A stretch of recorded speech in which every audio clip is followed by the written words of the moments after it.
Just waiting for a couple more people, and then we'll start. Good morning, everyone. Good morning.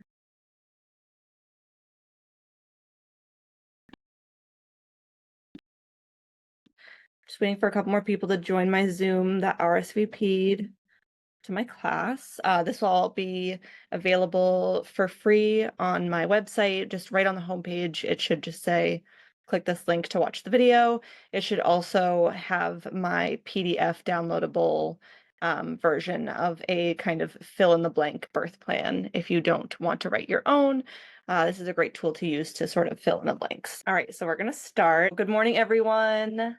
I hope you all are having a beautiful day. My name is Tia Middleton. I am a certified birth doula and a certified Kappa childbirth educator.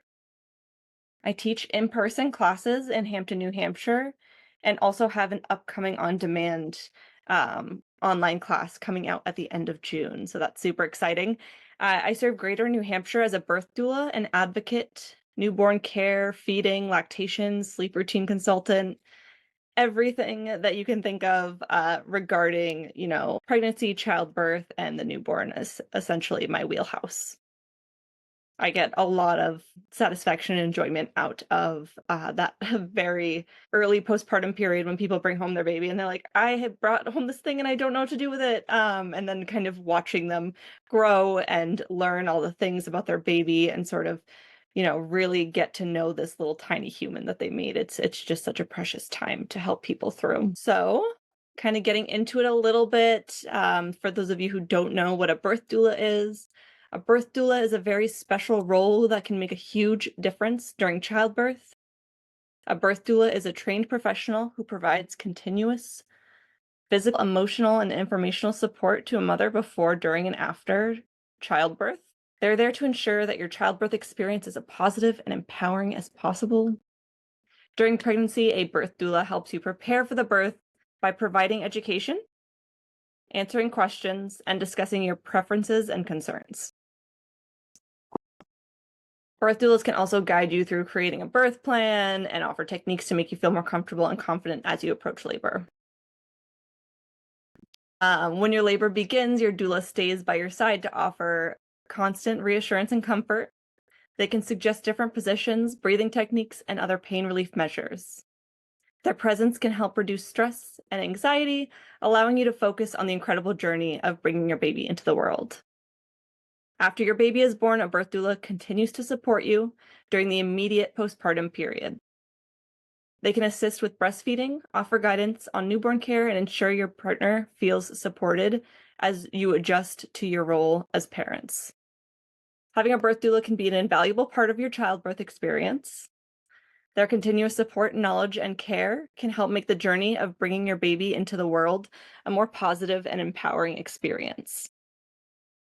If you're considering having a birth doula, I hope this information has been helpful to you. Now, kind of diving into what a childbirth educator does. Childbirth education is an essential part of preparing for the arrival of your new baby. It provides expecting parents with the knowledge and skills that they need to feel confident and ready for labor and delivery, and for the early postpartum period. Understanding the different stages of labor, pain management options, medical interventions, and possible complications can help reduce fear and anxiety when going to the place of birth. When parents are informed, they can make better decisions, advocate for their preferences, and feel more in control of their birth experience. Childbirth education classes also cover important topics such as breastfeeding, newborn care, and postpartum recovery. Gaining insights into these areas, ensuring that parents are better prepared for the challenges and demands of parenthood. Sort of in summary, childbirth education empowers expecting parents with knowledge, confidence, and support. By participating in these classes, parents can approach the birth of their child with a sense of preparedness and empowerment, ensuring a more positive and fulfilling experience.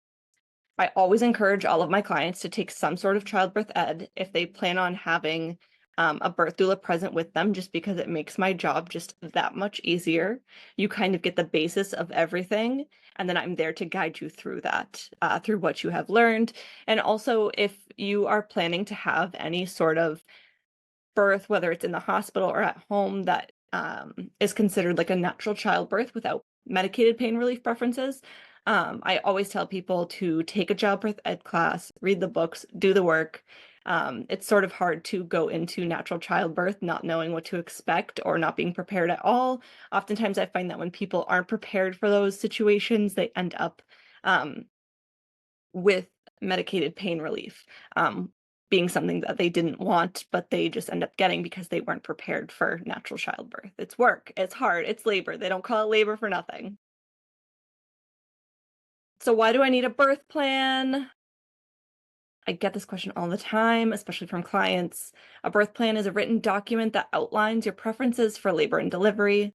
It includes details about who you want to be present, your preferred pain relief methods, and any specific procedures you would like to avoid. It's important to be flexible having a birth plan that ensures your wishes are known and respected as much as possible. Creating a birth plan encourages you to educate yourself about the birth process. You'll learn about different positions for pain management, positions for labor, and medical interventions that might be necessary. This knowledge, written on a document, helps you make informed decisions and prepares you for various scenarios that could arise during childbirth. A birth plan facilitates the communication with your healthcare team and your partner and/or your doula. By discussing your preferences ahead of time, you can build a rapport with your care providers to ensure they understand your wishes and get to know who you are as a person. This leads to a more collaborative and supportive birthing experience. Having a birth plan can also reduce anxiety and increase your sense of control. Knowing that you have expressed your desires and thought through potential situations allows you to focus on the experience of bringing your baby into the world with a greater peace of mind. It is important to remember that childbirth is unpredictable. While a birth plan is a valuable tool, it's crucial to stay open to changes and trust your healthcare team, partner, and doula to make the best decisions with you for the health of you and your baby. In conclusion, creating a birth plan is an important step in preparing for childbirth. It empowers you with the knowledge and fosters communications with your healthcare providers and can enhance your overall birth experience. If you're expecting a baby, take the time to create a birth plan that reflects your wishes and prepares you for your journey. All right, so what will this seminar teach me? This seminar will teach you why having a birth plan is essential, which is what we just discussed, how to write one that is clear and concise, what to include in your birth plan, kind of answers the question, do I need one if I'm birthing at home or at a birth center? Having backup plans, and making peace with plans changing course.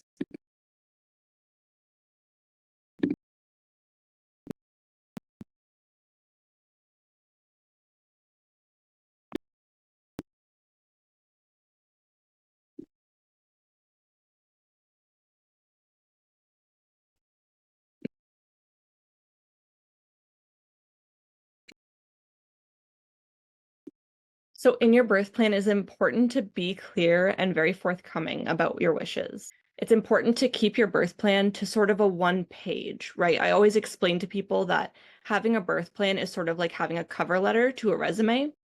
You want it to be very clear, concise, and well written on the front page, but very straightforward and to the point so that people don't get bored reading it and just kind of put it aside and don't read it. Be flexible and use bullet points.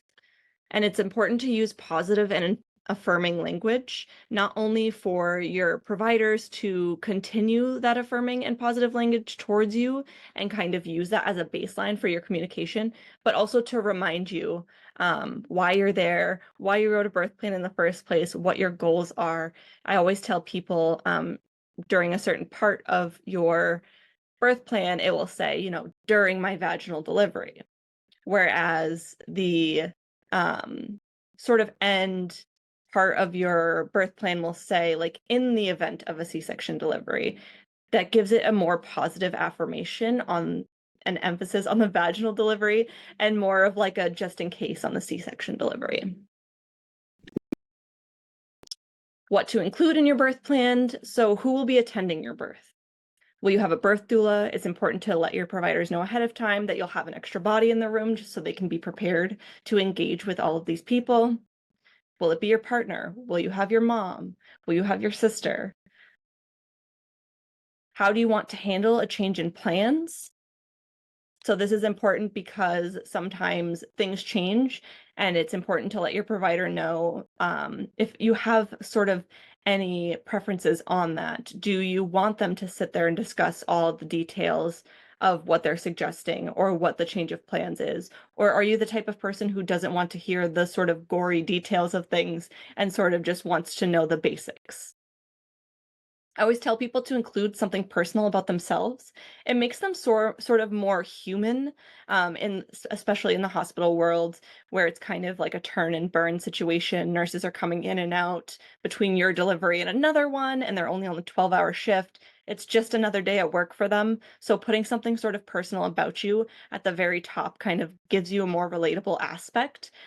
This could be anything like, this is Lisa's birth plan. Lisa has a golden retriever at home named Charlie, right? So that makes you more relatable because maybe a nurse that comes in also has a dog, or maybe they even have a golden retriever and they can, kind of chit chat with you as long as you're sort of coherent about dogs or whatever it may be. Or maybe you're a runner, so you're going to put on there that you're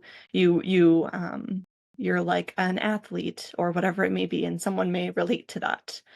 Um, so you're going to put on your birth plan what kind of environment you will prefer. That way nobody's coming in, turning on all the lights and, kind of harshing your mellow when you're just trying to vibe out. What else should you include in your birth plan? Do you have any hospital-related triggers? Are you triggered by IVs, needles, blood, etc.? Did you have a bad experience once and you don't want to be exposed to that experience again? Do you have any other triggers outside of medical triggers, like triggered by a male presence? Do you prefer that a male nurse not enter the room? They can do things like put a sign on the door that says, please knock if you are a male nurse, and we will let you know if it's okay to come in, stuff like that.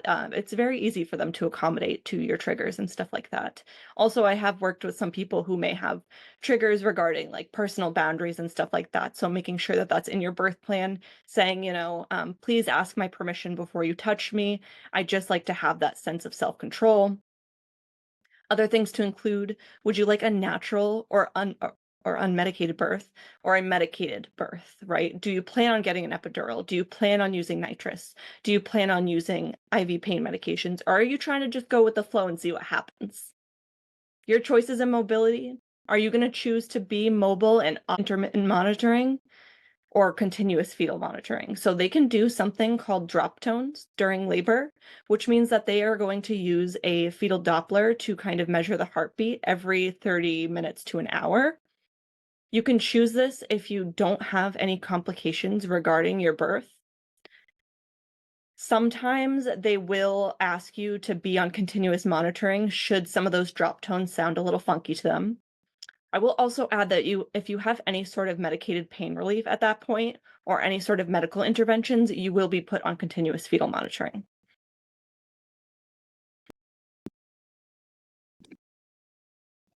Your newborn care preferences. So is your baby getting the vitamin K shot? Is your baby getting the Hep B vaccine?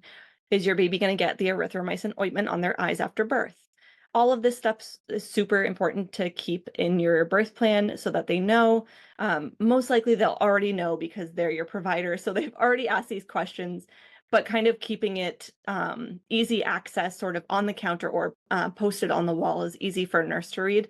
If there's like a shift change or a nurse is covering for someone who's on lunch, whatever it may be, it's sort of just out there for everyone to see and be reminded of, so they don't have to keep asking you while you're in the throes of labor. What your planned feeding method is. Will you be breastfeeding and doing skin to skin for the first 2 hours? Or will you just straight go to bottle feeding because you're avoiding breastfeeding for some reason or another? If you'd like to see lactation in the hospital within the first 24 hours of having your baby, which I highly suggest if you are breastfeeding, I always tell people to put that on their birth plan just so that the staff knows, okay, well, Tia gave birth at 8 a.m. Our lactation consultant doesn't come on until 2 p.m., but we'll make sure we get them in there. Also important to include in your birth plan, will someone be taking photos or videos? So some hospitals are kind of really uptight about photos and videos, so you kind of have to be careful about angles that you take them. They really don't want you taking photos or videos of the staff at all, or if things start to get a little hairy, they may ask you to not take video.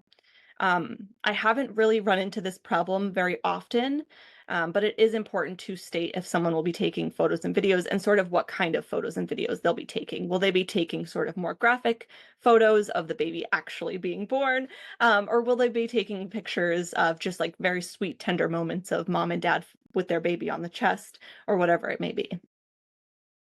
This also allows the nursing staff to maybe jump in should, like a good photo opportunity arise and someone doesn't have a free hand. Maybe the nurse will suggest, hey, this could be a really good picture for your baby book. Can I grab your phone and take a picture for you? This would be very cute. So having that on there kind of gives the nurses also the opportunity to kind of jump in and be a part of the experience as well.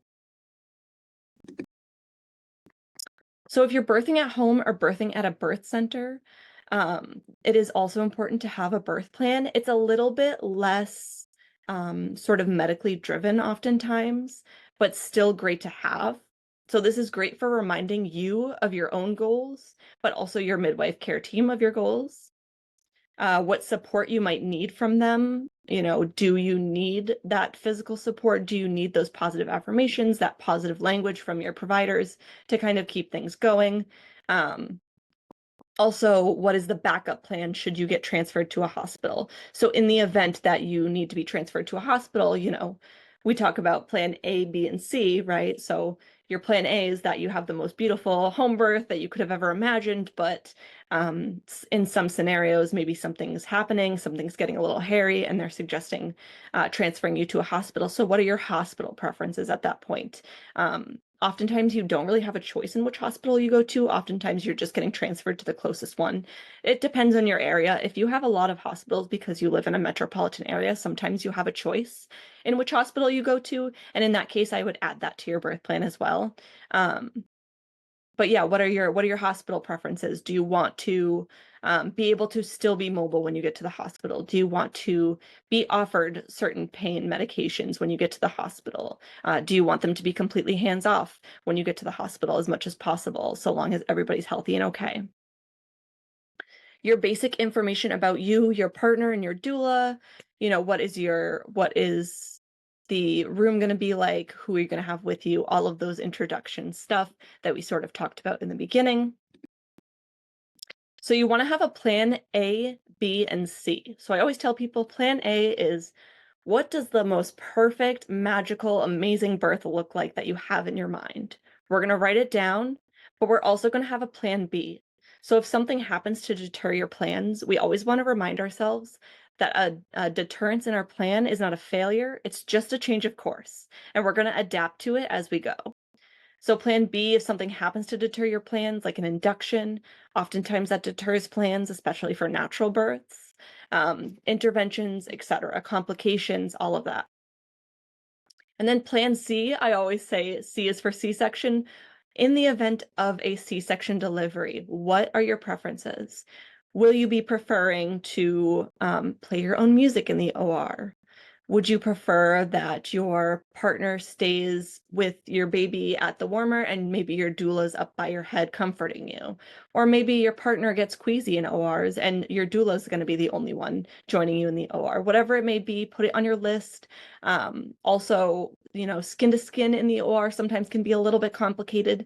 We can ask for it as much as possible, but oftentimes there really isn't much room on mother's chest for baby to be skin to skin right away in the OR, just because you're kind of draped from the breast up, like mid-breast up. There's not a whole lot of space here for baby to be in the OR, but sometimes they are able to sort of just like stand there and hold the baby on your chest, or your partner's able to kind of cradle the baby in his arm while kind of placing the baby on your chest.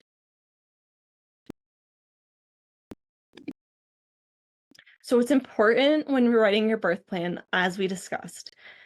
If plans change, and what your mental preparedness will be about that. So your plans are changing, things are happening, maybe things are getting hairy, whatever it may be. Plans change and babies come when they want or don't come when they want. Sometimes a baby is just so snug as a bug in there that they just don't want to come out, and that's okay.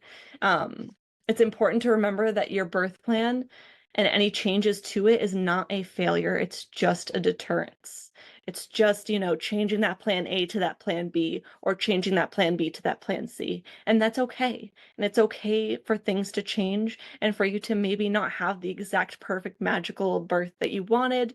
But just to remember that, even though we didn't get everything we wanted, our birth was positive and affirming, and no birth is a failure. It is also important that if you do have complications during delivery and you're feeling unwell about those complications, to either talk to your provider afterwards about it or seek a therapist to go over a sort of difficult birth experience. So that's the sort of end of my birth plan seminar. So what this includes is I'm going to put this all on my website. So the replay of this video will be directly on my homepage on my website at www.fromtheheartdoula.net. There will also be a little link in there for a PDF version of the example of a birth plan that I wrote. So, like, I wrote an example of if I had a baby in December, what my birth plan would look like. That way it can kind of give you a feel for writing your own if you choose to write your own.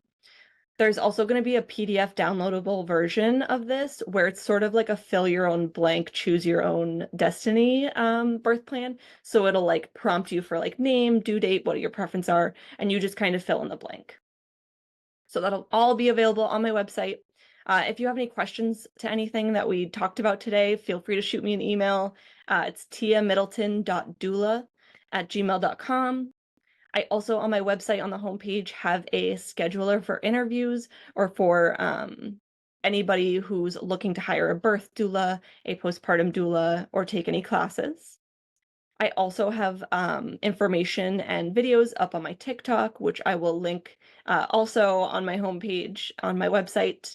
I also have an Instagram, a Facebook. I've got all sorts of things for resources and all that good stuff. So if you're ever feeling like you need to reach out to someone or you're ever feeling like you need some more birth content in your life, I'm always posting, so you'll find it there. I want to thank everybody who joined either on Zoom or even on Instagram for coming today. I really appreciate you guys stopping in or watching the replay if you watch it. I'm really excited about this, and I'm so glad I was able to share this with you guys today. This is sort of one of my biggest achievements is birth plans. I love writing birth plans. I think it might be one of my favorite parts of being a doula is getting to know someone and what their preferences are and sort of helping them kind of enact those into their birth. Thank you guys for watching. I appreciate you. Have a great rest of your day.